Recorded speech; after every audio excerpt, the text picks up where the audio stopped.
നമസ്കാരം. പകൽ വാർത്ത ആരംഭിക്കുന്നു. ആദ്യം നോക്കാം പ്രധാന തലക്കെട്ടുകൾ. സംസ്ഥാനം ഗുരുതര കടബാധ്യതയിലെന്ന് ധവളപത്രം. കടബാധ്യത 5.07 ലക്ഷം കോടി രൂപ. വരുമാനത്തിന്റെ 77.6%, ശമ്പളവും പെൻഷനും നൽകാൻ. നഷ്ടത്തിൽ മുന്നിൽ KSRTCയും ജല അതോറിറ്റിയും. കിഫ്ബി സമാന്തര ഭരണ സംവിധാനമെന്നും വിമർശനം.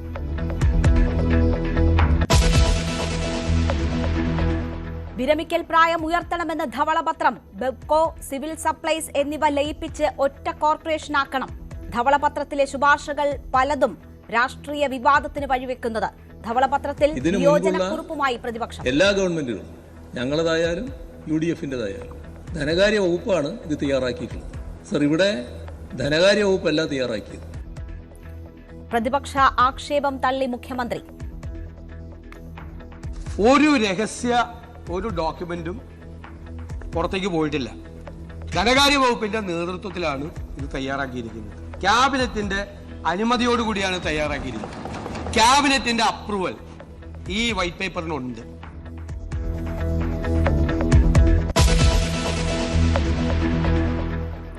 മാലിന്യ കൂമ്പാരമായി ആലപ്പുഴ ബീച്ച്. വണ്ടർഫാൾസ് പ്രദർശന ശേഷവും പ്രദേശം വൃത്തിയാക്കിയില്ല.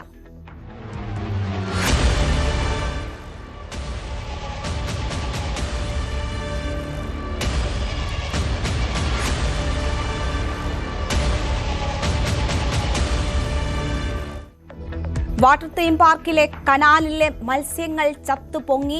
News 18 exclusive.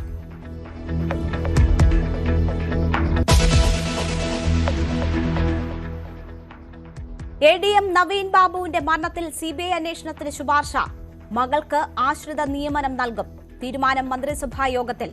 സർക്കാരിന് നന്ദിയെന്ന് കുടുംബം.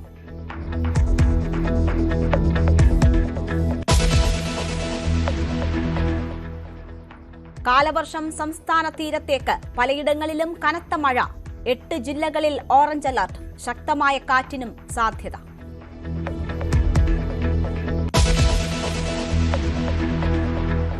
പാലക്കാട് പട്ടിയെ കൊന്ന് കുടിവെള്ള ടാങ്കിലിട്ടു. അതിക്രമം.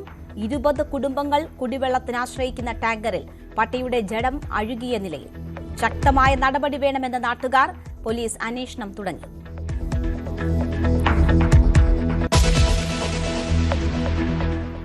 സംസ്ഥാനത്ത് ആദ്യമായി ഇസ്ലാം ഫ്രണ്ട്ലി ജിം പാലക്കാട് തുടങ്ങും. ഇസ്ലാമിക നിയമങ്ങൾക്കനുസരിച്ച് മാത്രം ജിമ്മിൽ പ്രവേശനം. സ്ത്രീകളെയും പുരുഷന്മാരെയും ഒരുമിച്ച് കടത്തിവിടില്ല. സംഗീതത്തിനും വിലക്ക്. ശരീരം പൂർണ്ണമായും മറയ്ക്കണമെന്നും നിർദ്ദേശം.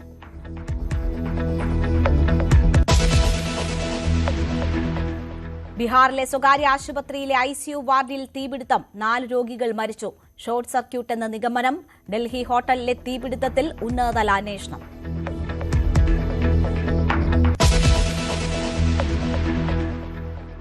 ഇറാൻ യുദ്ധത്തിനെതിരെ അമേരിക്കൻ ജനപ്രതിനിധി സഭ. സമാധാന കരാർ ഉടനെന്ന് ട്രംപ്. ചർച്ചകളിൽ പുരോഗതിയില്ലെന്ന് ഇറാൻ വിദേശകാര്യമന്ത്രി. ഹോർമുസിൽ അമേരിക്കൻ പടക്കപ്പൽ ആക്രമിച്ചെന്ന് IRGC.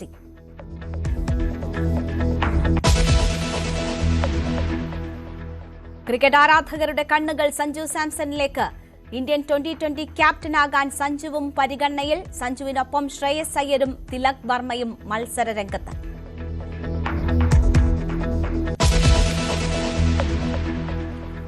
വാർത്തയിലേക്ക് വിശദമായി. സംസ്ഥാനം വൻ കടക്കെണിയിലെന്ന് ധവളപത്രം. കേരളത്തിന്റെ ആകെ ബാധ്യത 5.07 ലക്ഷം കോടിയിലെത്തി. സംസ്ഥാന വരുമാനത്തിന്റെ 20.9%, കടത്തിന്റെ പലിശയ്ക്ക് ചിലവഴിക്കേണ്ടി വരുന്ന ഗുരുതര പ്രതിസന്ധിയിലാണ് സംസ്ഥാനം. സംസ്ഥാന GDPയുടെ 35.5% കടബാധ്യത ദേശീയ ശരാശരിയേക്കാൾ വളരെ കൂടുതലാണെന്നും ധവളപത്രത്തിൽ പറയുന്നു. കേരളത്തിന് വരുമാന ഇനത്തിൽ ലഭിക്കുന്ന 100 രൂപ പോകുന്ന വഴി നോക്കുക. ഇതിൽ 77 രൂപ ശമ്പളം, പെൻഷൻ, പലിശ ഇനങ്ങളിൽ ചെലവഴിക്കണം. ബാക്കി 23 രൂപയാണ് സ്കൂളുകൾ, ആശുപത്രികൾ, റോഡ്, ക്ഷേമപ്രവർത്തനം, നിക്ഷേപം, തദ്ദേശ സ്ഥാപനങ്ങൾ എന്നിവയ്ക്ക് മാറ്റിവെക്കാനാകുക. കടമെടുപ്പ് മാത്രമാണ് പോംവഴി. പക്ഷേ ഇതെല്ലാ പരിധികളും പിന്നിട്ടെന്നാണ് ധവളപത്രം പറയുന്നത്. കേരളത്തിന്റെ ആകെ കടബാധ്യത 5.07 ലക്ഷം കോടിയിലെത്തി. സംസ്ഥാന വരുമാനത്തിന്റെ 20.9% കടത്തിന്റെ പലിശയ്ക്ക് ചിലവഴിക്കേണ്ടി വരുന്നു. സംസ്ഥാന GDPയുടെ 35.5% കടബാധ്യത. ഇത് ദേശീയ ശരാശരിയേക്കാൾ വളരെ കൂടുതലാണെന്ന് ധവളപത്രത്തിൽ പറയുന്നു. 2024-25 12 മാസത്തിൽ 10 മാസവും ട്രഷറി നെഗറ്റീവ് ബാലൻസിലായിരുന്നു. ദൈനംദിന ചെലവുകൾ നടത്താൻ റിസർവ് ബാങ്കിന്റെ wise and means advance, over draft തുടങ്ങിയ സൗകര്യങ്ങളെ ആശ്രയിക്കേണ്ടി വന്നു. 2025 കേരളം 262 ദിവസം വെയ്സ് ആൻഡ് മീൻസ് അഡ്വാൻസ് ഉപയോഗിക്കുകയും 84 ദിവസം ഓവർ ഡ്രാഫ്റ്റിലാവുകയും ചെയ്തു. പുതിയ സർക്കാരിന് തൊട്ടു മുന്നിലുള്ള പ്രതിസന്ധി ഇങ്ങനെയാണ്. സംസ്ഥാന സർക്കാർ ജീവനക്കാർക്കും പെൻഷൻകാർക്കുമുള്ള DA, DR കുടിശ്ശിക യഥാക്രമം 21,670 കോടി, 14,387 കോടി എന്നിങ്ങനെയാണ്. ബാങ്കുകൾക്കും കരാറുകാർക്കും നൽകാനുള്ളത് 3,431 കോടി. ആകെ കുടിശ്ശിക 48,733 കോടി. പൊതുമേഖലാ സ്ഥാപനങ്ങൾ പലതും നഷ്ടം നേരിടുന്നു. 2024-25 ആകെ നഷ്ടം 78,851 കോടി. നഷ്ടക്കണക്കിന്റെ 72% KSRTC, വാട്ടർ അതോറിറ്റി, സർക്കാർ രൂപീകരിച്ച പെൻഷൻ കമ്പനി എന്നീ സ്ഥാപനങ്ങൾക്കാണ്. ബജറ്റുകളിൽ സർക്കാർ പ്രതീക്ഷിക്കുന്ന വരുമാനവും യഥാർത്ഥ വരുമാനവും തമ്മിൽ വലിയ വ്യത്യാസമുണ്ട്. സംസ്ഥാന നികുതി വരുമാനം പ്രതീക്ഷിച്ചതിനേക്കാൾ ശരാശരി 10% കുറവാണ്. കേന്ദ്ര സഹായം കുറയുന്നത് കടുത്ത ആശങ്കയുണ്ടാക്കുന്നുണ്ട്. 2026-27 കേന്ദ്രത്തിൽ നിന്നും പ്രതീക്ഷിച്ച തുകയേക്കാൾ ഏകദേശം 20,000 കോടിയോളം കുറവ് വരുമെന്നാണ് റിപ്പോർട്ടിൽ പറയുന്നത്.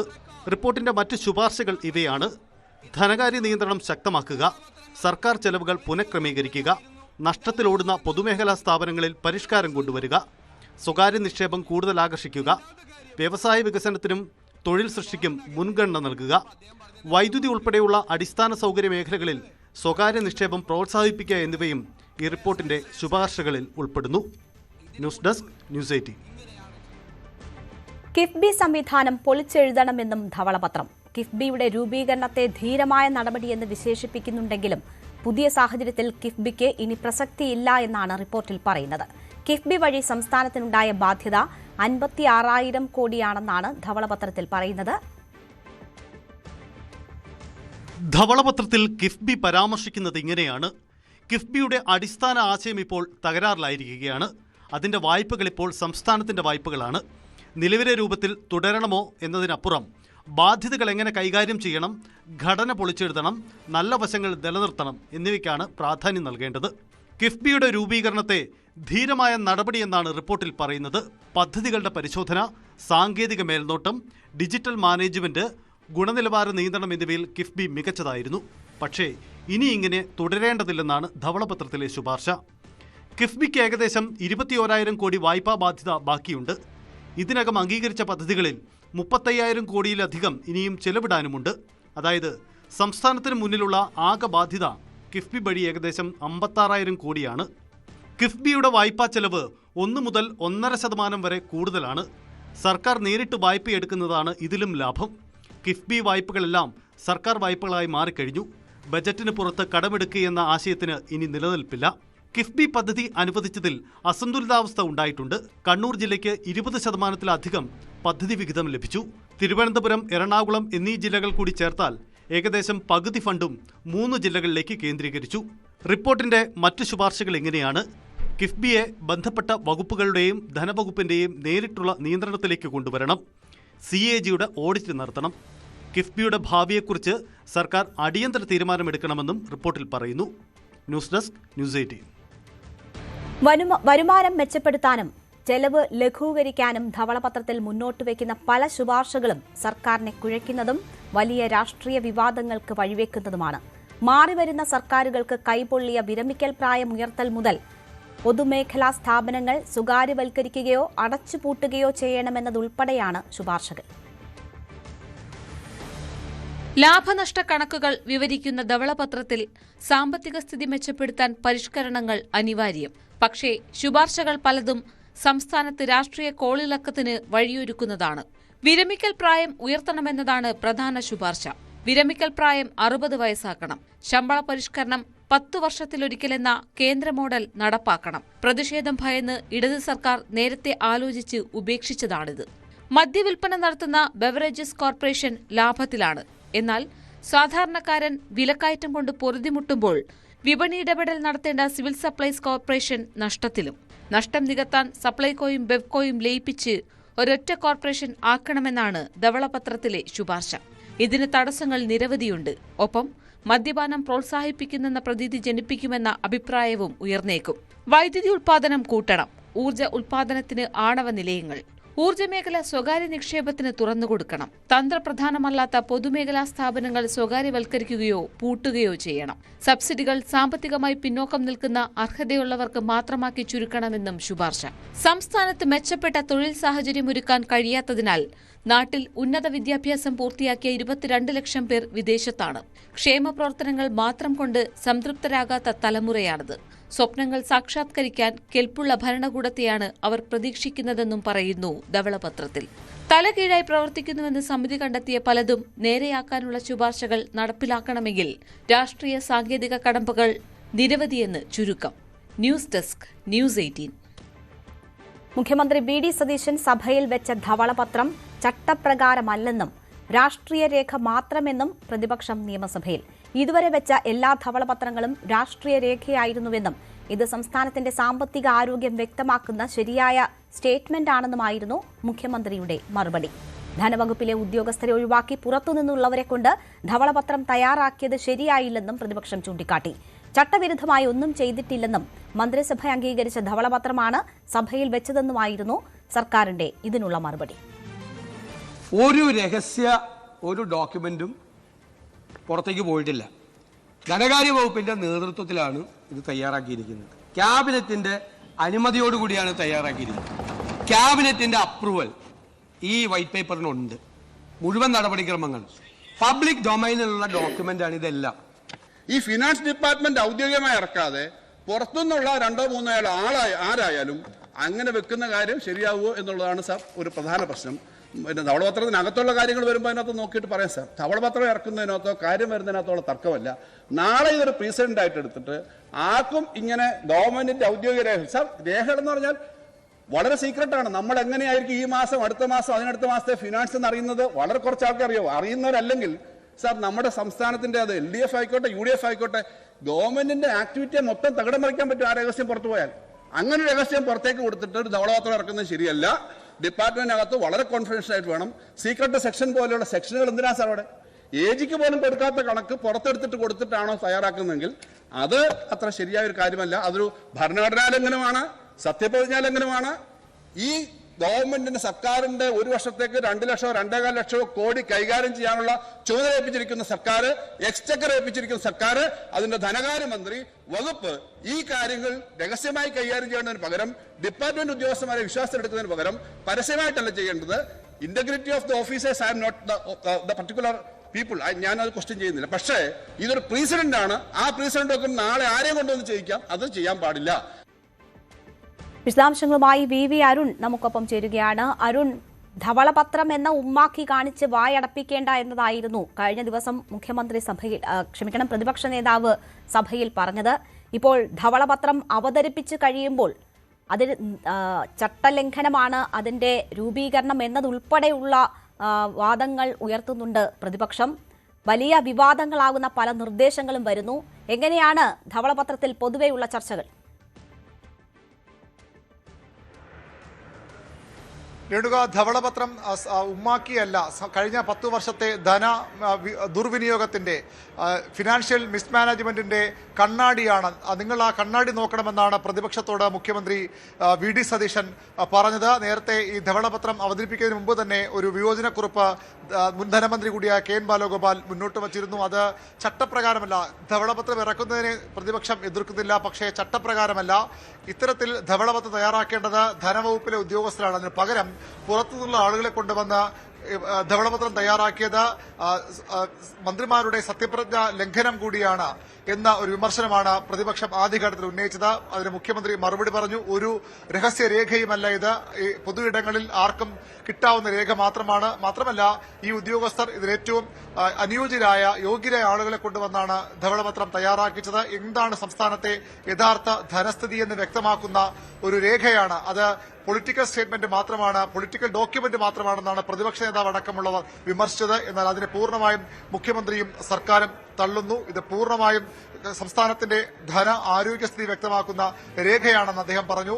ഈ മുൻ ഡോക്യുമെന്റുകളാണ്, നേരത്തെ വെച്ച ധവളപത്രങ്ങളാണ് രാഷ്ട്രീയ രേഖയെന്ന് മുഖ്യമന്ത്രി പറഞ്ഞതിനെ മറ്റു തരത്തിൽ കൂടി ഇപ്പോൾ പ്രതിപക്ഷം വ്യാഖ്യാനിക്കുന്നുണ്ട്. 2011 ഉമ്മൻചാണ്ടിയും 2011 സർക്കാരിന്റെ കാലത്ത് ഉമ്മൻചാണ്ടിയും ധവളപത്രം അവതരിപ്പിച്ചിരുന്നു. അതും പൊളിറ്റിക്കൽ സ്റ്റേറ്റ്മെന്റ് ആണെന്നാണോ മുഖ്യമന്ത്രി ഉദ്ദേശിച്ചെന്നൊരു രാഷ്ട്രീയ വിമർശനം പ്രതിപക്ഷം മുന്നോട്ട് വയ്ക്കുന്നുണ്ട്. പക്ഷേ സംസ്ഥാനത്ത് എന്താണ് സംസ്ഥാനത്തെ യഥാർത്ഥ സാമ്പത്തിക സ്ഥിതി? 6000 കോടിയിലധികം രൂപ ഈ സർക്കാർ പോകുമ്പോൾ ബജറ്റ് ഖജനാവിൽ ഉണ്ടായിരുന്നുവെന്നാണ് പ്രചരണം. എന്നാൽ അത് കളവാണ്, പൊളിയാണെന്ന് ചില ഉദാഹരണങ്ങൾ പറഞ്ഞുകൊണ്ട് പ്രതിപക്ഷ നേതാവ് സഭയിൽ വിശദീകരിച്ചു. എല്ലാ തലത്തിലും എല്ലാ തലങ്ങളിലും കടമായിരുന്നു, കടം കൊടുത്തു തീർക്കാനുണ്ടായിരുന്നു. ആ കടം കൊടുത്തു തീർക്കാതെ അതെല്ലാം സംസ്ഥാനത്തിന് നീക്കിയിരിപ്പെന്ന് പറഞ്ഞ് എന്ത് ധന വിശദീകരണമെന്നാണ് മുഖ്യമന്ത്രി ചോദിച്ചത്. ഏതായാലും രാഷ്ട്രീയമായി ഇതിന് ഒരു ബദൽ ധവളപത്രം പ്രതിപക്ഷം ഇറക്കുമെന്ന് ഉറപ്പാണ്. 2011 സമാനമായി ഉണ്ടായിരുന്നു. പ്രതിപക്ഷം ആ കണക്കുകൾ വൈകാതെ പുറത്തിറക്കും.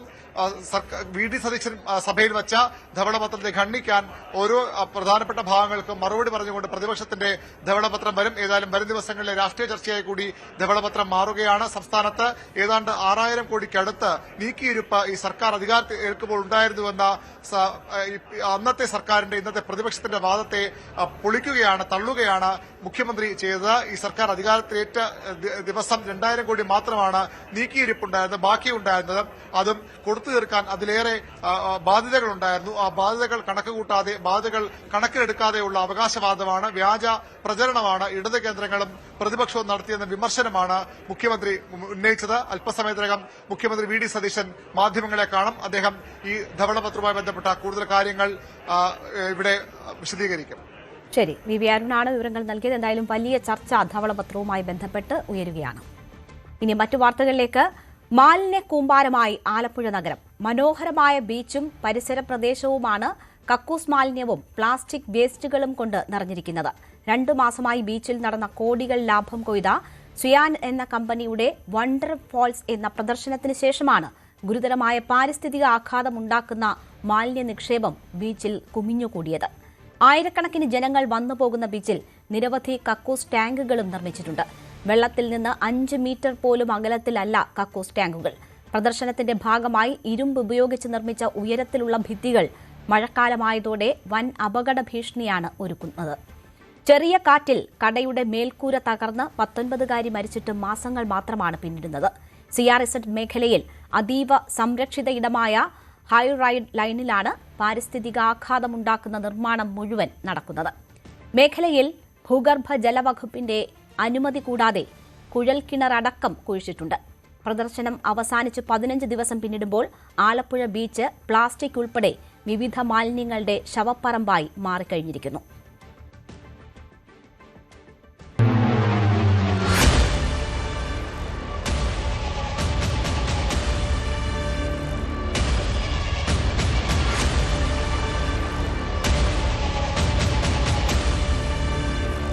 മൺസൂൺ കാലം കടന്നു വരാൻ ദിവസങ്ങൾ മാത്രമാണ് അവശേഷിക്കുന്നത്. എനിക്ക് പിന്നിൽ കാണുന്ന ഈ വലിയ ഉയരത്തിലുള്ള ഭാഗം അത് കഴിഞ്ഞ കുറേ നാളുകളായി, അതായത് 2 മാസക്കാലമായി ആലപ്പുഴ ബീച്ചിൽ പ്രവർത്തിച്ചു വന്നിരുന്ന ഒരു പാർക്കിന്റെ അവശേഷിപ്പുകളാണ്. അതായത് താൽക്കാലികമായി നിർമ്മിച്ച ഒരു വാട്ടർഫോൾസും അതിനോടൊപ്പം തന്നെ ഒരു ഫ്ലവർ ഷോയും നടന്ന ഇടമാണ്. ഇത് കഴിഞ്ഞു പോയിട്ട് 15 ദിവസം പിന്നിടുന്നു. സിയാൻ എന്നൊരു കമ്പനിയാണ് ഇതുമായി ബന്ധപ്പെട്ട് നടത്തിപ്പിനുണ്ടായിരുന്നത് എന്നുള്ളതാണ് നഗരസഭാ രേഖകൾ വ്യക്തമാക്കുന്നത്. അതിനുശേഷം ഈ 15 ദിവസത്തിന് ശേഷവും ഇത് ഇങ്ങനെ തന്നെ തുടരുന്നു എന്നുള്ളതാണ്. ഈ ഭീമാകാരന്മാരായ ഈ ഭാഗം, അതായത് അഴിച്ച് ആ കമ്പനി ഇത് അവസാനിപ്പിച്ച് പോകുന്ന ദിവസം തന്നെ അഴിച്ചു മാറ്റേണ്ട ഈ നിർമ്മിതികൾ അതുപോലെ തുടരുന്നു. മറ്റൊന്ന്, ആലപ്പുഴ ബീച്ച് അതിശക്തമായ കാറ്റുള്ള ഒരിടമാണ്. അതോടൊപ്പം തന്നെ മഴ കടന്നു വരാൻ പോകുന്നു. ആയിരക്കണക്കിന് സഞ്ചാരികൾ ദിവസേന വന്നു പോകുന്ന ഒരിടത്താണ് ഇത്തരത്തിലൊരു വലിയ നിർമ്മിതി നിൽക്കുന്നത്.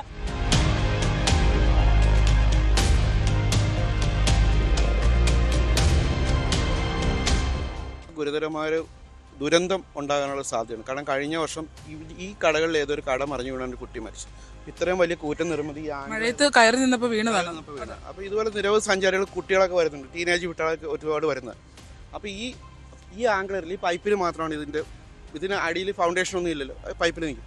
അപ്പോൾ ഇത്രയും വലിയ നിർമ്മിതി നാളെ മുതലുണ്ടാകുന്ന, ഇപ്പം അടുത്ത 2 ദിവസങ്ങളിൽ മൺസൂൺ കാറ്റ് ഉണ്ടാകുമെന്നാണ് പറയുന്നത്. ഈ മൺസൂൺ കാറ്റിനെ പ്രതിരോധിക്കാനുള്ള ശക്തി എന്തായാലും ഈ നിർമ്മിതിക്കില്ല.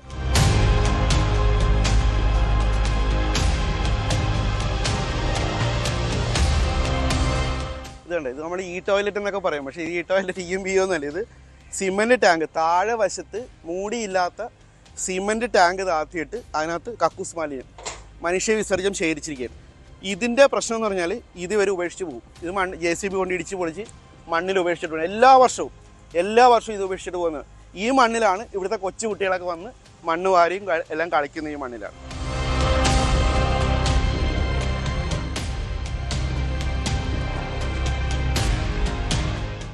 ആലപ്പുഴ ബീച്ചുമായി, അതായത് ആലപ്പുഴയിലെ കടൽ ഭാഗവുമായി, നമ്മൾ നിൽക്കുന്ന തീരത്താണ്, അതിനപ്പുറത്തേക്ക് മാറി തൊട്ടപ്പുറത്ത് കടലാണ്. അതായത് 5 മീറ്റർ വ്യത്യാസം മാത്രമാണുള്ളത്. അവിടെയാണ് ഇങ്ങനെ ഒരു ടോയ്ലറ്റ് സമുച്ചയം ഇവിടെ കെട്ടിവെച്ചിരിക്കുന്നത്. ടോയ്ലറ്റ് സമുച്ചയം എന്ന് നമുക്ക് പറയാൻ കഴിയില്ല, ഒരു തട്ടിക്കൂട്ട് സംവിധാനം. അതായത് അങ്ങേയറ്റം മാലിന്യ പ്രശ്നം ഉണ്ടാക്കുന്ന ഒരു സംവിധാനമാണ്. ഇവിടെ വന്നുപോയ ആളുകളുടെ നിരക്ക് എടുക്കുകയാണെങ്കിൽ തന്നെ ലക്ഷക്കണക്കിന് ആളുകളായിരുന്നു ഈ കാർണിവൽ കാണാനും ഈ പരിപാടികൾ പങ്കെടുക്കാനുമായി ദിവസം മുഴുവൻ ആലപ്പുഴ ബീച്ചിലുണ്ടായിരുന്നത്. അവിടെയാണ് ഇങ്ങനെ ഒരു ടോയ്ലറ്റ് സംവിധാനം ഒരുക്കിയിരിക്കുന്നത്. നമ്മൾ ഈ കാണുന്ന ഈ വയറുകൾ, അതായത് ഈ ഓസ് ഉപയോഗിച്ചിട്ട് കക്കൂസ് മാലിന്യം ഉൾപ്പെടെയുള്ള മാലിന്യങ്ങൾ കടലിലേക്ക് തള്ളുന്ന സാഹചര്യമാണ് ഉണ്ടായിരുന്നത്. സാർ, അതായത് കടലിനോട് ഇത്രയും അടുത്ത് ഇങ്ങനെ ഒരു നിർമ്മാണം നടക്കില്ല. ഇന്റർടൈഡൽ ഏരിയയിൽ യാതൊരു നിർമ്മാണവും പാടില്ല. ഇത് ഏറ്റവും സംരക്ഷിത സ്ഥലമാണ്. ഹയസ്റ്റ് ഹൈറ്റഡ് വേണ്ട, ഈവൻ സാധാരണഗതിയിൽ ഒരു ഹൈറ്റഡ് പോലും ഇത് മുഴുവൻ എക്സ്പോസ്ഡാണ്. ഇവിടെ ഒരിക്കലും ഒരു നിർമ്മാണവും പാടില്ലാത്തതാണ്, ഒരു പ്രവർത്തനവും പാടില്ലാത്തതാണ്. നിയമപരമായി നടപടി എടുക്കാനല്ലേ സാർ? ഈ സോയിൽ എങ്ങനെയാണ് ഇനി വൃത്തിയാക്കാൻ, മണ്ണ് എങ്ങനെ വൃത്തിയാക്കാൻ പറ്റും? സാൻഡിയാണ് എളുപ്പം, ഇതെല്ലാം പെർക്കുലേറ്റ് ചെയ്ത് താഴോട്ട് പോകും, കടലിലോട്ട് പോകും. ഇവിടെ ഗ്രൗണ്ട് വാട്ടർ എടുത്തിട്ടുണ്ട്. ഗ്രൗണ്ട് വാട്ടർ തന്നെ കണ്ടാമിനേഷന് ചാൻസ് ഉണ്ട്. എന്തായാലും കടലിനോട് തൊട്ടടുത്ത് ഇന്റർടൈഡൽ എന്ന് തന്നെ പറയണ്ട, ഇത് ഹൈടൈഡ് ലെവലിലാണ് അല്ലേ, വളരെ അടുത്ത്, ഒരു 5 മീറ്റർ പോലും ഇല്ല. ഈ ടോയ്ലറ്റ് ആണെന്ന് പറയാൻ കഴിയില്ല, ഇത് ഒരു പിറ്റ് ലാറ്റിനാണ്. അത് മാത്രമല്ല സാർ, ഞാൻ ചോദിക്കുന്നത്, ഈ ഇവിടുന്ന് തന്നെ വെള്ളം ബോർവെൽ വഴി എടുക്കുകയാണ് കുഴിച്ച്, സ്വാഭാവികമായും ആ വെള്ളവും ഗ്രൗണ്ട് വാട്ടറും കണ്ടാമിനേഷൻ ഉണ്ടാകും. ഇന്നലെ പോയി അവർ കണ്ടിരുന്നു, സെക്രട്ടറിയും മുനിസിപ്പൽ എഞ്ചിനീയറുമായിട്ട് പോയി സൈറ്റ് നോക്കിയിരുന്നു. ഇന്നത്തെ കൗൺസിൽ ഈ വിഷയം ചർച്ചയ്ക്ക് വന്നായിരുന്നു. അപ്പോൾ പോയിരുന്നു. അപ്പോൾ എന്തായാലും നമ്മൾ അടിയന്തരമായിട്ട് തന്നെ അത് നീക്കം ചെയ്യാനുള്ള നടപടിയെടുക്കും.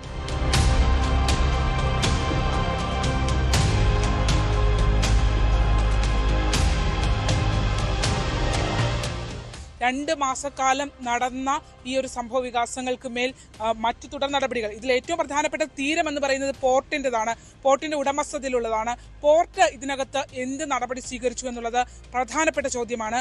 അവിടെ കുഴിച്ചു മൂടപ്പെട്ട മാലിന്യത്തെ കുറിച്ച് അത് ഞങ്ങൾ എന്താണെന്ന് വിമർശിച്ചു. അതുമാത്രമല്ല, അങ്ങനെ എന്തെങ്കിലും അനുമതി, അതായത് സെപ്റ്റിക് മാലിന്യങ്ങൾ അവിടെ ഉപയോഗിക്കത്തക്ക രീതിയിലുള്ള ടാങ്കുകൾ കുഴിക്കാനുള്ള, അത് എങ്ങനെയാണ് CRZ വരുന്ന സ്ഥലത്ത് ടൈൽസ് ഉൾപ്പെടെ പാകി അവർക്ക് അങ്ങനെ സെപ്പറേറ്റ് സ്ഥലം ഉണ്ടാക്കാൻ കഴിയുക? ഇത് ഈ കാര്യങ്ങളൊന്നും മുനിസിപ്പാലിറ്റി ആദ്യമായിട്ട് എടുത്തു വെച്ച സാധനമൊന്നുമില്ല. ഇത് വർഷങ്ങളായിട്ടൊരു സംവിധാനം ഇങ്ങനെ തുടർന്ന് പോകുന്ന ഒരു സാഹചര്യമാണ്. പോർട്ടാണ് ഇത് ചെയ്യുന്നത്. പോർട്ട് ചെയ്യുന്നു, പൊല്യൂഷന്റെ കാര്യങ്ങൾ കൃത്യമായിട്ട് നോക്കുന്നത് അവസാനമാണ് മുനിസിപ്പാലിറ്റി വരുന്നത്. ഇപ്പൊ നിങ്ങൾക്ക് അവിടെ ഇത്തരം പ്രശ്നങ്ങൾ നടന്നിട്ടുണ്ടെന്ന് ബോധ്യമുണ്ടോ? ബോധ്യപ്പെട്ടിട്ടുണ്ട്. അതനുസരിച്ച് അതല്ലേ ചെയർപേഴ്സൺ ഇപ്പൊ പറഞ്ഞത്, സെക്രട്ടറിയും ME അവിടെ പോയി പരിശോധിച്ചിട്ടുണ്ട്. ആ പരിശോധനയുടെ അടിസ്ഥാനത്തിൽ റിപ്പോർട്ട് ചെയർപേഴ്സന്റെ മുന്നിൽ വരും.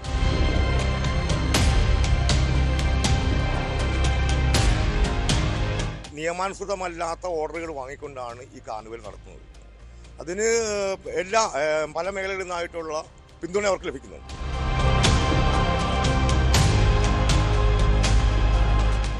ഒന്ന് CRZ കടുത്ത പാരിസ്ഥിതികമായ പ്രത്യാഘാതങ്ങൾ നേരിടുന്ന സംഭവങ്ങളാണ് ഇവിടെ കാണുന്നത് ഓരോന്നും. അത് മാത്രമല്ല, സംരക്ഷിക്കപ്പെടേണ്ട മേഖല കൂടിയാണ് തീരപ്രദേശങ്ങൾ, പ്രത്യേകിച്ച് ബീച്ചിനോട് കടലിനോട് ഇത്രയും ചേർന്ന പ്രദേശങ്ങൾ.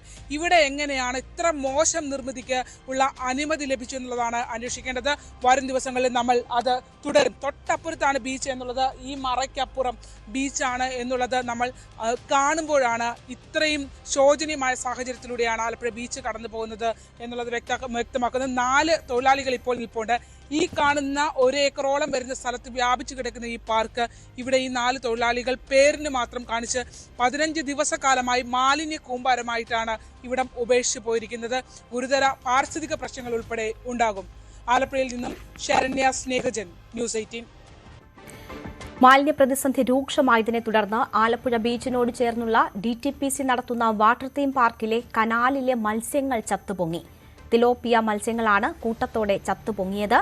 ന്യൂസ് 18 വാർത്താ സംഘം വിവരമറിയിച്ചതിനെ തുടർന്ന് അന്താരാഷ്ട്ര കായൽ ഗവേഷണ കേന്ദ്രം director doctor Padmakumar, deputy director of agriculture കോയിനോ എന്നിവരുടെ നേതൃത്വത്തിൽ പരിസ്ഥിതി ശാസ്ത്ര ഗവേഷകർ കനാലിൽ നിന്നുള്ള മത്സ്യങ്ങളും ജലവും പരിശോധനയ്ക്ക് ശേഖരിച്ചു. വെള്ളത്തിൽ ജൈവ മാലിന്യത്തിന്റെ അളവ് കൂടിയതിനാൽ ഏകകോശ പരാത ജീവികളുടെ ആക്രമണം മൂലമാണ് മത്സ്യങ്ങൾ ചത്തുപൊങ്ങുന്നതെന്ന് ഗവേഷണ കേന്ദ്രം അറിയിച്ചു. വെള്ളവുമായി ബന്ധപ്പെട്ട കുട്ടികൾക്കായുള്ള റൈഡുകൾ നടക്കുന്ന ഭാഗത്തെ മത്സ്യങ്ങളാണ് ചത്തുപൊങ്ങിയത്. അടിയന്തര ശുചീകരണം നടത്താതെ ജലത്തിൽ കുട്ടികൾ സ്പർശിക്കുക പോലും ചെയ്യരുതെന്ന് ഗവേഷണ കേന്ദ്രം അറിയിക്കുന്നു. News 18 exclusive.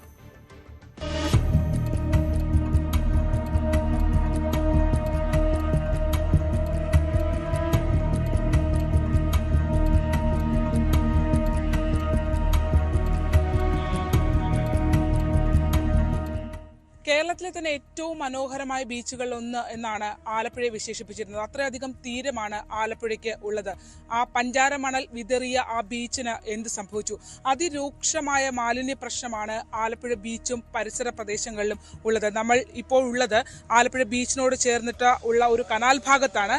ദൃശ്യങ്ങൾ കാണുന്നത് പോലെ നിരവധി മത്സ്യങ്ങളാണ് ഇവിടെ ചത്ത് പൊന്തിക്കൊണ്ടിരിക്കുന്ന ഒരു സാഹചര്യം ഉള്ളത്. ഈ കനാലിൽ കാണാം മത്സ്യങ്ങൾ ചത്ത് പൊന്തി. അതിരൂക്ഷമായ ദുർഗന്ധം കൂടി ഇവിടെ അനുഭവപ്പെടുന്നു എന്നുള്ളതാണ്. ഇങ്ങനെ ഒരു സാഹചര്യം, അതായത് തൊട്ടപ്പുറത്ത് മണലിൽ മുഴുവൻ മാലിന്യമാണ്. ഇപ്പോൾ ഈ കനാൽ ഭാഗത്ത് കൂടി മത്സ്യങ്ങൾ ചത്തു വന്ന ഒരു സാഹചര്യം വന്നു. അപ്പോൾ ഇതിന്റെ ഒരു ദുരിതം പേരേണ്ട അവസ്ഥ ആലപ്പുഴയ്ക്ക് വന്നു അല്ലേ? ഇവിടെ എന്ന് പറയുന്നത് ഈ ടൂറിസം മേഖലയുമായിട്ട് ബന്ധപ്പെട്ട് പ്രവർത്തിക്കുന്ന ഒരു സ്ഥാപനമാണിത്. നൂറുകണക്കിന് കുട്ടികളുടെ ഒരു പാർക്കാണിത്. ഇവിടെ ഇതിൻ്റെ അകത്തൊരു വിഷയം എന്ന് പറയുന്നത് ഇപ്പോൾ 1-2 ദിവസമായി ഈ മത്സ്യങ്ങൾ ഇങ്ങനെ ചത്തുപൊങ്ങുന്നു. കുട്ടികളാണ് ഇവിടെ ഈ നിങ്ങൾ കാണുക, ഈ ബോട്ടിങ് നടത്തുന്ന കുട്ടികളാണ്. അത് വളരെ ഗൗരവമാണ് ഇങ്ങനത്തെ ഒരു വിഷയം. കാരണം ഇതിൻ്റെ കളർ കണ്ട, ഈ വെള്ളത്തിൻ്റെ കളർ കണ്ട. കാരണം നമ്മൾ ഒരു സ്ഥലത്ത് ഈ ആലപ്പുഴ ഇപ്പോൾ ഒരു പ്രധാനപ്പെട്ട ശാപം എന്ന് പറയുന്നത്, ഇപ്പോൾ ഒരു സ്ഥലത്ത് കിഴക്ക് വശത്ത് ഈ മാലിന്യ കനാല്, തൊട്ട് പടിഞ്ഞാറ് വശം എന്ന് പറഞ്ഞാൽ മാലിന്യ കൂമ്പാരം കൊണ്ട് ആ മണ്ണിൻ്റെ കളർ പോലും മാറി, മണ്ണിൻ്റെ നിറം പോലും മാറിയ ഒരവസ്ഥയാണ് നമുക്ക് കാണാൻ കഴിയുന്നത്.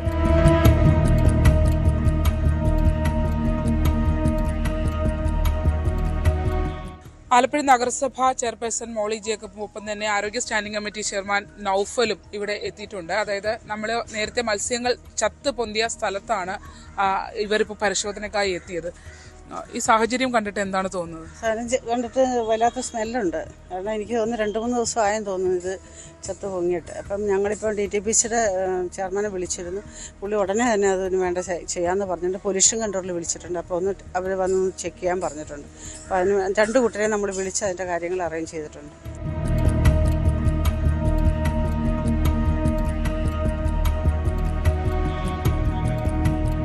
സർ, എന്താ പരിശോധനയിൽ എന്താണ് കാണുന്നത്? മാലിന്യം അടിഞ്ഞു കൂടിയിട്ട് സൂക്ഷ്മ സസ്യങ്ങൾ കണ്ടമാനം പെരുകി. അതുകൊണ്ടാണ് പകൽ സമയത്ത് ഓക്സിജൻ കൂടുതലാണ്, രാത്രിയിൽ ഓക്സിജൻ കുറയുന്നുണ്ടാകും, അതാ മീൻ ചാകുന്നത്. പക്ഷേ അതിനേക്കാളുപരി ആ സൂക്ഷ്മജീവികൾ ഉണ്ടാക്കുന്ന ആ ഉയർന്ന pH ക്ഷാരത്വം, മത്സ്യത്തിന് അതിജീവിക്കാൻ കഴിയാത്ത രീതിയിലുള്ള ക്ഷാരതയാണ്. അസിഡിറ്റി അല്ല. 9 മേള 9-10 എന്നൊക്കെ പറഞ്ഞാൽ ചില സൂക്ഷ്മജീവികളെ വളരുള്ളൂ. അത് മത്സ്യത്തിന് അപകടകാരിയാണ്.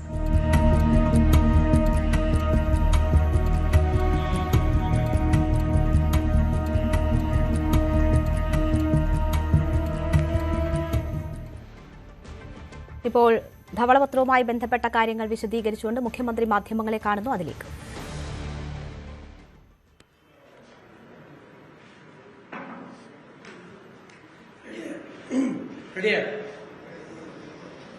ഞാൻ ഇന്നത്തെ ക്യാബിനറ്റ് തീരുമാനങ്ങൾ വിശദീകരിക്കും. പാലക്കാട് ജില്ലയിലെ നെല്ല് സംഭരണവുമായി ബന്ധപ്പെട്ട് കർഷകർക്ക് പണം കൊടുക്കാൻ ഒരുപാട് തടസ്സങ്ങളുണ്ടായിരുന്നു. ആ തടസ്സങ്ങളെല്ലാം മന്ത്രിമാരുടെ നേതൃത്വത്തിൽ യോഗങ്ങൾ ചേർന്ന് അവർ വെച്ച നിർദ്ദേശങ്ങളുടെ അടിസ്ഥാനത്തിൽ ഇന്ന് ക്യാബിനറ്റ് കൂടിയെടുത്ത തീരുമാനത്തിന്റെ പിൻബലത്തിൽ ആ പ്രശ്നങ്ങൾ പൂർണ്ണമായി പരിഹരിച്ചു. പാലക്കാട് ജില്ലയിലെ നെല്ല് സംഭരണവുമായി ബന്ധപ്പെട്ട ഒരു ശാശ്വത പരിഹാരമാണ് ഇന്നത്തെ ക്യാബിനറ്റ് നടപടിയോടുകൂടി ഉണ്ടായിരിക്കുന്നത്. ഇതുമായി ബന്ധപ്പെട്ട് 2-ാം തീയതി മന്ത്രിമാരുടെ യോഗം ചേർന്നു. പിന്നെ PRS വായ്പ അനുവദിക്കുന്നതിൽ നിന്നും പ്രാഥമിക സഹകരണ സംഘങ്ങളെ പൂർണ്ണമായി ഒഴിവാക്കി. പാലക്കാട് മാത്രമായിരുന്നു പ്രാഥമിക സംഘങ്ങൾ. എല്ലാം സിവിൽ സപ്ലൈസിന്റെ സപ്ലൈകോയുടെ കീഴിൽ കൊണ്ടുവന്നു.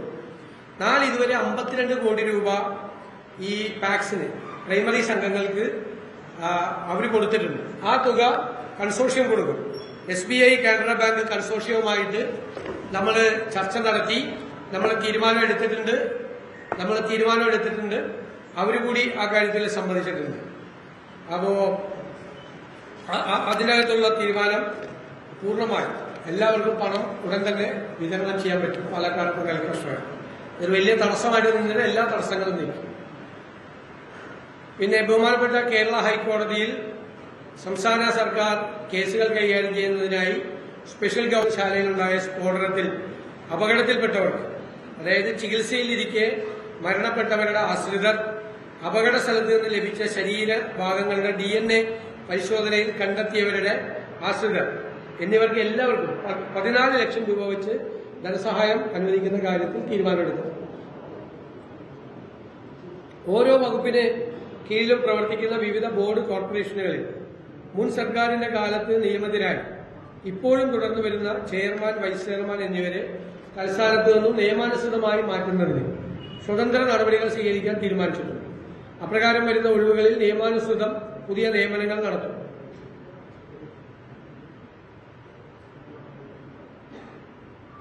അന്തരിച്ച നവീൻ ബാബുവിന്റെ സഹധർമ്മിണി ശ്രീമതി മഞ്ജുഷയുടെ നിവേദനം പരിഗണിച്ച് കണ്ണൂർ ജില്ലാ ADM ആയിരുന്ന നവീൻ ബാബുവിന്റെ മരണകാരണത്തെപ്പറ്റി അന്വേഷിക്കുന്നതിനായി CBI അന്വേഷണത്തിന് കേന്ദ്ര സർക്കാരിനോട് ശുപാർശ ചെയ്യാൻ തീരുമാനിച്ചു. അദ്ദേഹത്തിന്റെ മകൾ കുമാരി നിരഞ്ജന നായർക്ക് പ്രത്യേക കേസായി പരിഗണിച്ച് ആശ്രിത നിയമനം നൽകാൻ റവന്യൂ വകുപ്പിന് നിർദ്ദേശം നൽകി. കേരളത്തിലെ തീരപ്രദേശത്തെ കടലിൽ 2026 ജൂൺ 10 മുതൽ ജൂലൈ 31 വരെ 52 ദിവസം ട്രോളിംഗ് നിരോധനം ഏർപ്പെടുത്തുന്നതിന് തീരുമാനിച്ചു. ഇതാണ് മന്ത്രിസഭാ തീരുമാനം. പിന്നെ ഇന്ന് സഭയിൽ വെച്ച വൈറ്റ് പേപ്പറുമായി ബന്ധപ്പെട്ട കാര്യങ്ങളാണ് വിശദീകരിക്കാൻ ആഗ്രഹിക്കുന്നത്. ഞാൻ നിയമസഭയിൽ പറഞ്ഞതുപോലെ ഈ ധവളപത്രം ഒരു കുറ്റാന്വേഷണ റിപ്പോർട്ടോ ഒരു പൊളിറ്റിക്കൽ ഡോക്യുമെന്റോ ഒന്നുമല്ല. സർക്കാർ അധികാരമേൽക്കുന്ന സമയത്ത് fiscal health of the state ആണ്. സംസ്ഥാനത്തിന്റെ സാമ്പത്തിക ആരോഗ്യം എന്താണ് എന്ന് എല്ലാ വിഭാഗം ജനങ്ങളെയും, സാധാരണക്കാരായ ആളുകളെ ഉൾപ്പെടെയുള്ളവരെ ബോധ്യപ്പെടുത്തുന്നതിനുള്ള ഡോക്യുമെന്റാണ്. എത്ര വരുമാനം നമുക്ക് ലഭിക്കുന്നു, എത്ര ചെലവഴിക്കുന്നു, എത്ര ബാധ്യതകളുണ്ട്, ഭാവിയിൽ എത്ര സാമ്പത്തിക പ്രതിസന്ധികൾ ഉണ്ടാകും എന്നെല്ലാമാണ് ഇതിൽ പറയുന്നത്. വൈറ്റ് പേപ്പർ അനിവാര്യമാകുന്ന മറ്റൊരു പ്രധാന കാരണം പുതിയ സർക്കാർ അവതരിപ്പിക്കാൻ പോകുന്ന ബജറ്റിന്റെ പശ്ചാത്തലത്തിലാണ്. കഴിഞ്ഞ സർക്കാർ പാസാക്കിയ 26-27 ബജറ്റിലെ ന്യൂനതകളുടെ യഥാർത്ഥ ചിത്രം അതിനകത്ത് വരും. ഞാൻ നിയമസഭയിൽ പറഞ്ഞതുപോലെ 25-26 ബജറ്റ് കണക്കുകൾ പ്രകാരം കേരളത്തിന്റെ ആകെ ബാധ്യത 5.07 ലക്ഷം കോടിയാണ്. ഇത് സ്റ്റേറ്റിന്റെ GSDP-യുടെ 35.5%. ഈ കടം കണക്കാക്കുന്നത്, കടത്തിന് പരിധിയുള്ളതുകൊണ്ട് കടം കണക്കാക്കുന്നത് സ്റ്റേറ്റ് GDP-യുടെ GSDP-യുടെ എത്ര ശതമാനം വരുമെന്നാണ്. 35.5% കടം വരുന്നത്. അതായത് 18 പ്രധാന സംസ്ഥാനങ്ങളുടെയാണ് നമ്മൾ സാധാരണ എടുക്കാറുള്ളത്. അത് ദേശീയ ശരാശരി 29.2-ഉം ഈ 18 സംസ്ഥാനങ്ങളുടെ ശരാശരി 28.81-ഉമാണ്. അപ്പൊ കേരളത്തിന്റേത് 35.5%. ഉയർന്ന തോതിലാണ് ഈ കടവും GSDP തമ്മിലുള്ള റേഷ്യോ. പലിശ, സംസ്ഥാനത്തിന്റെ പലിശ ചെലവ് വരുമാന ചെലവിന്റെ മൊത്തമുള്ള വരുമാനത്തിന്റെ നമ്മൾ ചെലവഴിക്കുമ്പോൾ അതിന്റെ 17.73% വരും. ദേശീയ ശരാശരി 11.99%. ഭയങ്കര വലിയ തുക പലിശ എടുത്തിരിക്കുന്നത്, വലിയ പലിശയ്ക്കൊക്കെ എടുത്തിരിക്കുന്നതുകൊണ്ട് പലിശ മൊത്തം എക്സ്പെൻഡിച്ചറിന്റെ 17.73% പലിശയ്ക്ക് വേണ്ടിയിട്ട് പോവുകയാണ്. വികസന ചെലവ് ആകെ ചെലവിന്റെ 39.9% മാത്രമാണ് ആകെ വികസന കാര്യങ്ങൾക്ക് വേണ്ടി ചെലവഴിക്കുന്നത്. ദേശീയ ശരാശരി 63.5. വ്യത്യാസം മനസ്സിലായ കേരളത്തിന്റെ? അപ്പൊ കൂടുതൽ പൈസ ചെലവാക്കുന്നത് കമ്മിറ്റഡ് എക്സ്പെൻഡിച്ചറിനാണ്. പലിശ, ശമ്പളം, മറ്റേ മനസ്സിലായ പെൻഷൻ, അങ്ങനെയുള്ള കാര്യങ്ങൾ. മറ്റത് നേരെ 39.9 നമ്മുടെ ആവുമ്പോൾ 63.5 അവർ വികസന കാര്യങ്ങൾക്ക് ചെലവാക്കുന്നത്. പിന്നെ ക്യാപിറ്റൽ എക്സ്പെൻഡിച്ചറാണ്, മൂലധന ചെലവ്. അത് മൊത്തം GSDPയുടെ 1.34% മാത്രമാണ്. ദേശീയ ശരാശരി 3.2, സംസ്ഥാനങ്ങളുടെ ശരാശരി 3.09. അതായത് കടം എടുക്കുന്നത് മൂലധന ക്യാപിറ്റൽ എക്സ്പെൻഡിച്ചറിനല്ല വിനിയോഗിക്കുന്നത്. മൊത്തത്തിന്റെ ഒരു 1.34% മാത്രമേ വരുന്നുള്ളൂ. പിന്നെ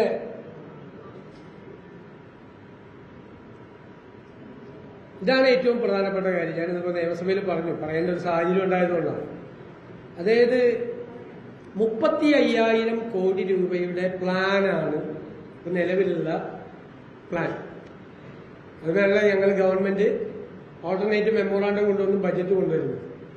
ഇതിൽ 20,500 കോടി ഇപ്പം ഇല്ല.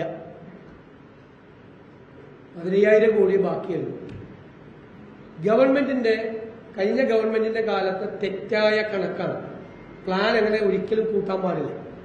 അതായത് അവരുടെ ഒരു കണക്ക് 15ാം ധനകാര്യ കമ്മീഷന്റെ കാലത്ത് 55,000 കോടി രൂപ 5 കൊല്ലമായി റവന്യൂ ഡെഫിസിറ്റ് ഗ്രാന്റ് കിട്ടി. അതുകൊണ്ട് ഇനി വരാൻ പോകുന്ന 16ാം ധനകാര്യ കമ്മീഷനും അതുപോലെ ഗ്രാന്റ് തരും. ആദ്യത്തെ വർഷം 14,137 കോടി രൂപ കിട്ടും എന്ന് പ്ലാനിൽ എഴുതി വെച്ചു. അത് കിട്ടിയേക്കാം എന്നാണ് സംഭവം. പക്ഷെ 16ാം ധനകാര്യ കമ്മീഷൻ എന്ത് ചെയ്തു? റവന്യൂ ഡെഫിസിറ്റ് ഗ്രാന്റ് നിർത്തലാക്കി. അപ്പൊ പ്ലാനിലെ 14,137.69 കോടി ഇല്ല. മനസ്സിലാക്കണം. 2, 16ാം ധനകാര്യ കമ്മീഷൻ 15 ധനകാര്യ കമ്മീഷൻ നമുക്ക് തന്നിരുന്നത് 1.92% ഡെവല്യൂഷൻ, നികുതി വിഹിതം. അപ്പോ കഴിഞ്ഞ ഗവൺമെന്റ് കണക്ക് കൂട്ടി അത് 2.8 കിട്ടും. ഏത് കണക്കിന്റെ അടിസ്ഥാനത്തിലാണ് കൂട്ടിയെന്ന് എനിക്കറിയില്ല. പക്ഷെ കിട്ടിയപ്പോൾ 2.38 കിട്ടിയുള്ളൂ. അതിൽ നഷ്ടം 5,758.93 കോടിയാണ്. ഇതിന് പുറമെ മറ്റു ചില ഗ്രാന്റ് കിട്ടുമെന്ന് പ്രതീക്ഷിച്ച ഗ്രാന്റ് കിട്ടാത്തത് 603 കോടി. അപ്പൊ 35,000 കോടി രൂപയുടെ പ്ലാനിൽ 20,500 കോടി ഇല്ല. ഒരു ഗവൺമെന്റും കേരള ചരിത്രത്തിൽ ഇതുവരെ ഫേസ് ചെയ്യാത്ത ഗുരുതരമായ സിറ്റുവേഷനാണ്. പ്ലാനിന്റെ 35,000 കോടിയിൽ ഇവർ പ്രതീക്ഷിച്ചെന്ന് പറഞ്ഞ് വെച്ച 20,500 കോടി ഇല്ല. ഇതാണ് ഏറ്റവും ഗുരുതരമായ സാഹചര്യം. ഒരു ഗവൺമെന്റ് അങ്ങനെ ചെയ്യാൻ പാടില്ല. കിട്ടിയേക്കാം, കിട്ടും എന്നെല്ലാം പറഞ്ഞ് പ്ലാൻ ഉണ്ടാക്കാമോ? അങ്ങനെ ഉണ്ടാക്കിയ പ്ലാനാണ്. നോക്കിക്കോ, ഷെയർ ഓഫ് സെൻട്രൽ ടാക്സസിൽ ആ ഷോർട്ട് ഫോൾ 2.8 കിട്ടുമെന്ന് പ്രതീക്ഷിച്ചെടുത്ത് 2.3 കിട്ടിക്കഴിഞ്ഞപ്പോൾ 3 to 8 കിട്ടിക്കഴിഞ്ഞപ്പോൾ ഉള്ളത്. റവന്യൂ ഡെഫിസിറ്റ് ഗ്രാന്റിന്റെ 14,137 രൂപ ടോട്ടലാണ്. 20,500 ഞാൻ പറഞ്ഞതിന്റെ സ്പ്ലിറ്റപ്പാണ്. അടുത്ത് അപ്പോൾ പിന്നെ അതുകൂടാതെ സർക്കാർ അടിച്ചേൽപ്പിച്ച അധിക ബാധ്യത, പോയ സർക്കാർ അടിച്ചേൽപ്പിച്ച അധിക ബാധ്യത, ജീവനക്കാർക്കും പെൻഷൻകാർക്കുമുള്ള DA DR കുടിശ്ശിക. DA ജീവനക്കാർക്ക്, DR പെൻഷൻകാർക്കും. സപ്ലൈകോ, കാരുണ്യ ഇൻഷുറൻസ് കോൺട്രാക്ടർമാർക്ക്, പിന്നെ medical services corporation, SC ST കുടിശ്ശിക, ലോക്കൽ ബോഡിക്ക് അടക്കം 48,733 കോടി രൂപ. ഇതിൽ 21,690 കോടി രൂപ ഇമ്മീഡിയറ്റ് ആയിട്ട് കൊടുക്കണം. ഇതിനു കൂടാതെ കഴിഞ്ഞ LDF സർക്കാരിന്റെ കാലത്ത് ശമ്പള കമ്മീഷന്റെ കാലാവധി പൂർത്തിയായി അവരുടെ റിപ്പോർട്ട് കൊടുത്ത് അതിന്മേൽ നടപടി ആ ഗവൺമെന്റ് എടുക്കണമായിരുന്നു. അത് മനഃപൂർവ്വം പേ കമ്മീഷൻ വെക്കാതെ അവസാന സമയത്ത് പേ കമ്മീഷൻ വെച്ച് ഈ ഗവൺമെന്റ് വരുമ്പോൾ പേ കമ്മീഷൻ റിപ്പോർട്ട് തന്നു. ഗുരുതരമായ ബാധ്യത ഒരു ഗവൺമെന്റിന്റെ തുടക്കത്തിൽ തന്നെ ഈ ഗവൺമെന്റിന് ഉണ്ടാക്കി വെക്കും. വേറെ ഇതുകൂടാതെ കിഫ്ബിയുടെയും പെൻഷൻ കമ്പനിയുടെയും ബാധ്യത ഈ തുകയിൽ ഉൾപ്പെട്ടിട്ടില്ല.